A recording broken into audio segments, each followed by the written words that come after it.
এবার থেকে তাহলে কি প্রত্যেকটা বিদ্যালয়ে বায়োমেট্রিকের ব্যবস্থা হতে চলেছে এবং ব্যবস্থা হতে চলেছে প্রত্যেকটা বিদ্যালয়ে ইসকনের রান্না করা খাবারের।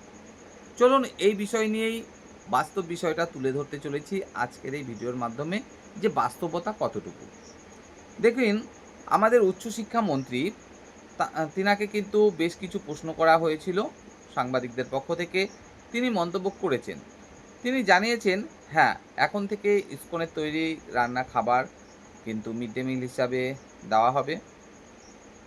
তবে তিনি কখনোই কিন্তু এটা বলেননি যে আগামীকাল থেকেই সেটা শুরু হয়ে যাবে বা আগামী 6 মাস পরে সেটা শুরু হবে। তিনি কিন্তু এটাও কখনোই বলেননি প্রত্যেকটা বিদ্যালয়েই এই মুহূর্তে শুরু করা হবে বা একসাথে প্রত্যেকটা বিদ্যালয়েই শুরু করা হবে এই দিন থেকে।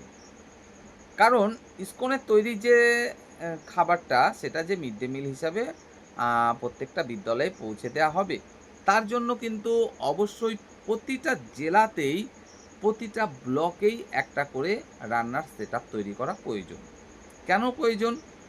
কারণ কলকাতায় যদি শুধুমাত্র একটা সেটআপ তৈরি করা হয়, সেখান থেকে নিশ্চয়ই দার্জিলিংয়ে খাবার পৌঁছে দেওয়া সম্ভব নয়। বা যদি রাজ্যে 2টো 3টে বা 5টা সেটআপ তৈরি করা হয়, সেটাও সম্ভব নয় এক জেলা থেকে আরেক জেলায় খাবার পৌঁছে দেওয়া। প্রতিটা জেলাতে যদি একটা করে সেটআপ তৈরি করা হয় রান্নার, সেটাও সম্ভব নয়। কেন? আমি নদিয়া জেলায় বাস করি। আমার জেলার দৈর্ঘ্য যদি বলি, এদিকে কল্যাণী, ওদিকে করিমপুর। দূরত্বটা কিন্তু ন্যূনতম প্রায় 150 কিলোমিটার।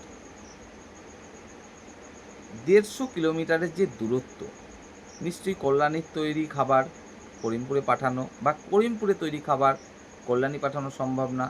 মিডিল পয়েন্ট হিসাবে যদি আমরা কৃষ্ণনগরকে বেছে নিই, তাহলেও কল্যাণীর দূরত্ব হবে কৃষ্ণনগর থেকে প্রায় 60-65 কিলোমিটার। আবার করিমপুরের দূরত্ব হবে প্রায় 100 কিলোমিটারের কাছাকাছি। 100 কিলোমিটার দূরের কথা, অন্তত কল্যাণী পৌঁছতে 60-65 কিলোমিটারের যে দূরত্ব, কৃষ্ণনগরে যদি রান্না করা হয় খাবারটা, সেই খাবারটা 60-65 কিলোমিটার কিসে করে পৌঁছে দেওয়া হবে ভাই? নিশ্চয়ই এরোপ্লেনে করে পৌঁছে দেওয়া হবে না, হেলিকপ্টারে করে পৌঁছে দেওয়া হবে না। তাহলে তো 10 টাকায় হবে না, তাই না? 10 টাকা করে তো বরাদ্দ করা হয়েছে বিগত সরকারের আমলে, যেটা ছিল মাত্র 6 টাকা 78 পয়সা। সেটাকে অনেকটা বাড়ানো হয়েছে, 10 টাকা করা হয়েছে। তারপরেও তো 10 টাকায় যদি কন্ট্রাক্ট নেওয়া হয়, কোনো রকমেই কি পোষানো যাবে হেলিকপ্টারে করে খাবার পৌঁছে দিতে গেলে? আর হেলিকপ্টারটা নামবে কোথায়, তাই না? তার জন্য স্থলপথ প্রয়োজন। স্থলপথে যে খাবারটা পৌঁছে দেওয়া হবে, ট্রেন, সেটা তো আর মানে এমনটা নয় যে 10 মিনিট পর পর, 1 ঘন্টা 1.5 ঘন্টা পর পরে ট্রেন থাকে। তাই ট্রেনে করে পৌঁছে দিতে গেলেও তো কয়েক ঘন্টার ব্যাপার। তো নিশ্চয়ই খাবারটা ঠান্ডা হয়ে যাবে। আর যখন প্যাকেটবন্দি খাবার থাকবে, যদি অনেকটা সময় রাখা হয়, সেটা নষ্টও হতে থাকবে। তাই নিশ্চয়ই কৃষ্ণনগরে তৈরি খাবারও কল্যাণী পাঠানো পর্যন্ত সম্ভব নয়। মাত্র 50-60 কিলোমিটার দূরত্ব, তাও সম্ভব নয়। তার জন্য অবশ্যই প্রত্যেকটা ব্লকে ব্লকে এই সেটআপ তৈরি করা কিন্তু প্রয়োজন। আর প্রত্যেকটা ব্লকে ব্লকে যদি এই সেটআপ তৈরি করতে হয়, তার জন্য বিরাট একটা আর্থিক বাজেটের প্রয়োজন। ইসকনের যে সেই আর্থিক বাজেটটা নেই তেমনটা নয়, আর্থিক সামর্থ্য রয়েছে। কন্ট্রাক্ট নিতেই পারে, পশ্চিমবঙ্গ সরকার কন্ট্রাক্ট দেবে ইসকনকে, ইসকন নিয়ে নেবে। এবং প্রত্যেকটা ব্লকে ব্লকে একটা করে রান্নার সেটআপ তৈরি করার সামর্থ্য যে তাদের আছে, সে বিষয়ে কোনো সন্দেহ নেই, অবশ্যই রয়েছে। কিন্তু তার জন্য একটা সময়ের কিন্তু প্রয়োজন। এটা আমাদেরকে সকলকেই মানতে হবে। আজ বললাম আর কাল একটা সেটআপ তৈরি করে ফেললাম, এমন তো নয়। যখন এই খাবারটা তৈরি করা হবে কাদের জন্য? স্কুলের ছোট ছোট শিশুদের জন্য।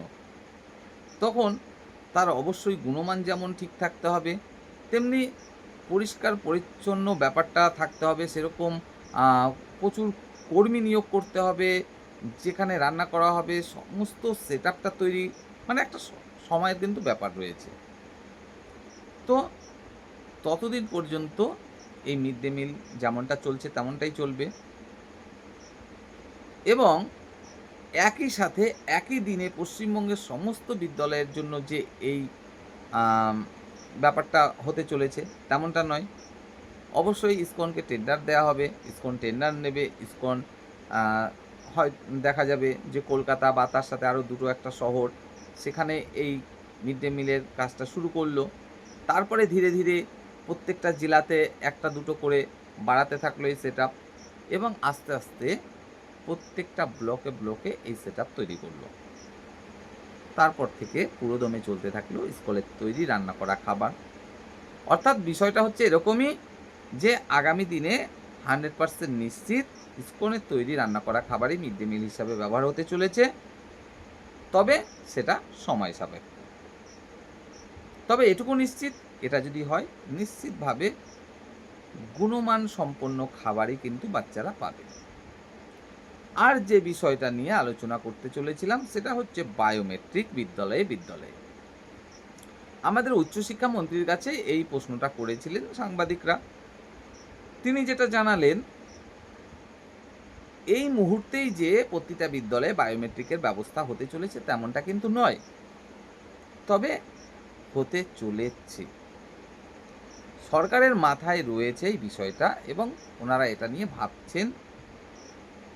অর্থাৎ বিষয়টা এরকম যে এই মুহূর্তে না হলেও হয়তোবা 6 মাস, হয়তোবা 1 বছর, হয়তোবা 2 বছর বা 3 বছর, একটা সময় পরে প্রত্যেকটা বিদ্যালয়ে বিদ্যালয়ে, শুধুমাত্র উচ্চ বিদ্যালয়ে তেমনটা নয়, প্রাথমিক বিদ্যালয় পর্যন্ত এই বায়োমেট্রিকের ব্যবস্থা কিন্তু হতে চলেছে।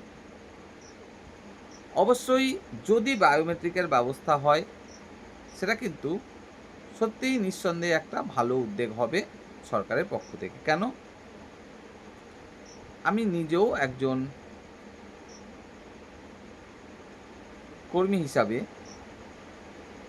এই বিষয়টা কিন্তু স্বাগত জানাবো সরকারকে, যে যদি এটা করা যায় তাহলে প্রত্যেকটা শিক্ষকই সেক্ষেত্রে কিন্তু বাধ্য থাকবে নিয়মিত বিদ্যালয়ে আসতে এবং সঠিক সময়ে বিদ্যালয়ে আসতে। তার জন্য ওই যে এসআইকে, ডিআইকে, তাদেরকে ঠিক পুলিশের মতো গিয়ে এই স্কুলে ওই স্কুলে ছুটে বেড়াতে হবে। কবে কাকে ধরা যাবে তাকে তখন একটু